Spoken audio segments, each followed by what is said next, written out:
I have David Moore with MooreStyle Events, and today we're going to discuss why should a planner choose you? So, David, when attendees leave a program, what would you like them to talk about on the flight back home?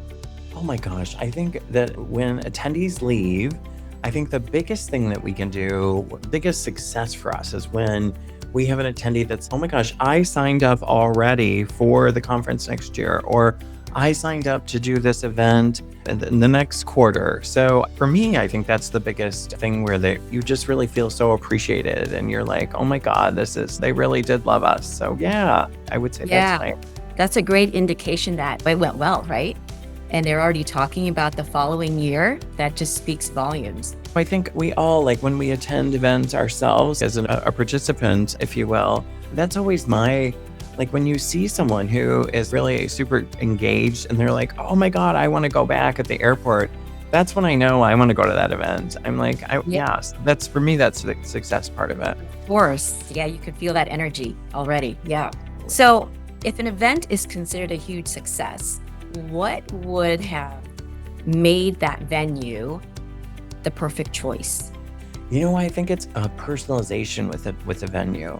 So whether that be a hotel or whether that be more of a larger venue like a stadium or what have you, I think when people really focus on the intricate little things that make the venue so nice for someone, that's huge.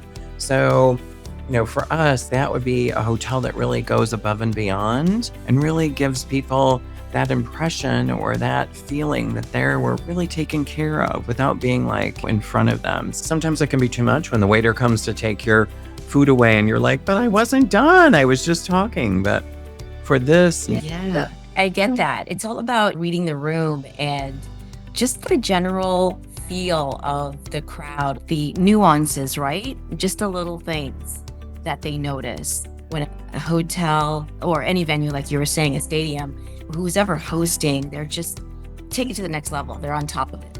Yeah. Sarah Dandashi did a really cool thing about this recently at an event I was at. And she said, micro gestures were really huge. I hate it when some people will put things into order or two. But my God, did that sink in? It was just like, wow, a little micro gesture that you're appreciated. Or, oh my gosh, Mr. Moore, we put you in that same room that you were in last year that you loved. We hope that's something that you really, or just simply remembering your name is pretty phenomenal. Do you know what I mean? Yeah. And it goes such a long ways. Yeah. Feel so appreciated. I think loyalty is really changing. So I think that's key. Yeah. I think people want to be heard more than they are interested in maybe other perks, if you will. Yeah, it's all about that lasting impression, a stress-free experience.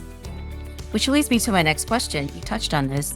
So what would make your attendees feel truly rewarded for being invited to the program? And I think you mentioned quite a few things in our Well, the micro gestures really help. I think that I love any way we can interact with people, whether that be on stage with technology or whether that be like any way that we can engage the team. So I love those polls that we always encourage our clients to come up with a poll. We're like, okay, so what would your attendees what would engage them? And then what you think might engage them actually could be totally different.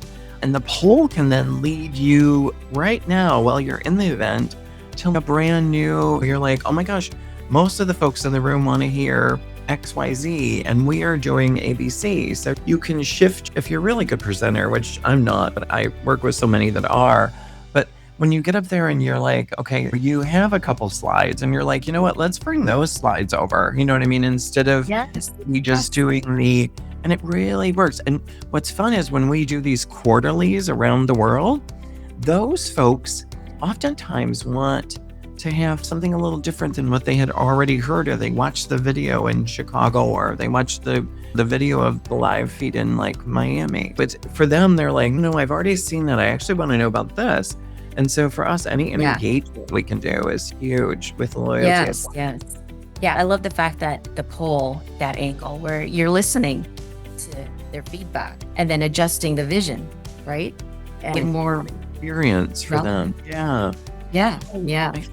It's just like when you and I, when we buy a car, when we buy something, we might want something different. Do you know what I mean? And so I might want the convertible and you're like, no, I need more space.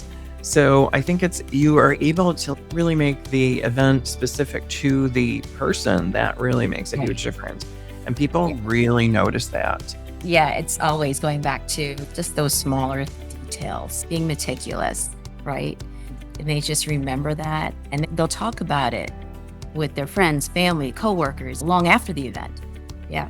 Like, Slade, do you have a personal example of an event that went exceptionally well?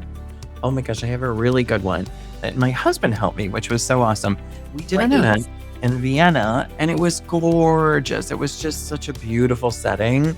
And before the event, we sent out like a registration. We used Get Registered to get everyone, and then we put their LinkedIn profiles. So we actually had pictures of everyone.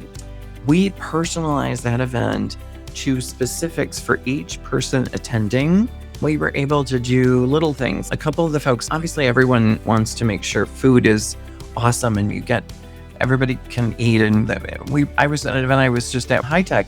They were talking about how a couple of the folks there were like, there's no vegan options. And I giggled a little bit because it is Texas. I'm not trying to slam on Texas. I love Texas. It's just that it is more of a meat eating, You're right. part of the country. And she was like, there's no vegan options. And so I think not only for our particular team, not only did they come through with knowing the staff knew everybody, it was a small group, less than 50. They knew everyone. They studied them before they went out. They knew which folks were right-handed and which folks were left-handed because we had all that information. We take their experience to one particular guest really needed a larger room where she could spread out and do some meetings without even asking the hotel. They jumped in at every hoop for us because we gave them the data beforehand of who was attending, and it worked miracles. It was such a wonderful event. So motivated. Oh, thank you. On the way That- out, the doctors phenomenal. hugged me and I was like, oh my God. My husband said, is this your show or is this the clients? And I'm like, it's the clients, but they do love it. So anyway. Amazing. See, and that's what I'm talking about. Those type of unforgettable experiences, right? It's priceless. It really makes people realize that you are doing it for them. You know what I mean? And you want to make it special for them. And that's why our clients pay us and hire us, is that we Yes. try so hard to deliver that. And I think the other thing that's really nice is when you have a sort of a reoccurring meeting, if you can bring in any of the things that really worked well the last time. So we do that often with hotels. We will say, you know what, this particular setting worked better for us than maybe a different room that was also available. And really, no, we want this one. And we really try to work with our hotel partners to really deliver. So that just brings me to, you just said you've totally differentiated yourself with your competition. And so that's exactly what we're trying to do. Very parallel. We're trying to differentiate our properties because you know how competition is, right? It's fierce out there. There's so many different products within one company. So I would love to know if you could share how you got started, a little bit how you ended up doing what you're doing today.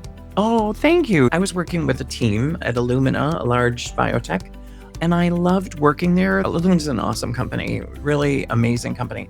But I gotta tell you, like any corporate America company, you kind of get a little frustrated sometimes with the little nuances, if you will. And one of my crazies was, so at Illumina, we had a specific amount for parking every event that we could charge up to. And it drove me crazy. And I came home from this event that was like $300,000 that was flawless and they loved it. And within budget and all the right things, right? And I was like so frustrated because every single person that attended had to be audited. And because their parking was over. And so I was like, oh my God, I can't do this anymore. So we started MooreStyle Events. My husband said, do what you really want to do and make it fun for you. And so I kind of started it, and we don't work with jerks. There's another word we use, but we'll say jerks. We just try to work with folks who really are helping other people. So sciences, what's been really lovely with our branching off on our own A lot of the companies that we work with are smaller companies where they're women based and or women predominantly in the C-suite level. And that's really unheard of in the science world. There are still a lot of older folks that think that science is only boys for whatever reason. Well, But that's evolving. it applies to so many, different industries where, but it's so cool to see women actually working themselves up the ladder and in these positions of power that are pretty amazing. I wish the table was all women for a long time. So a lot of the folks that we worked with at Illumina prior, myself and my husband, were folks that we had knew through either Illumina or they started their own companies and then have changed and moved on. So it's been awesome. So MooreStyle Events, mainly little biotechs and techs, and Right. a majority of our work is either California, Chicago, New York, Boston, main Okay. bio hubs of the United States. But we do a fair number of events throughout the United States as well. So that number's growing. A lot of the secondary cities have been really popular because you can get a little bit better rate, a little better timing. Hotels that really stand out to us are someone or some people that we make the connection with, like yourself, that we really, we're like, oh my God, I would love to work with that person. And I think it's such a wonderful learning process too, especially when you find somebody who's energized and excited. So anyway, sorry, I stole the. No, this is fantastic intel. Planners, if you're looking for something strategic, stylish, I love that, and unforgettable experiences, David Moore. Oh my gosh, thank you. We love working with people. I love I do too. I do too. Thanks. That's why we're in this industry. I think it's awesome. And I feel so grateful that we do. You and I get to see and experience so many fun people all over the world. Thank you. Thank you so much for your time.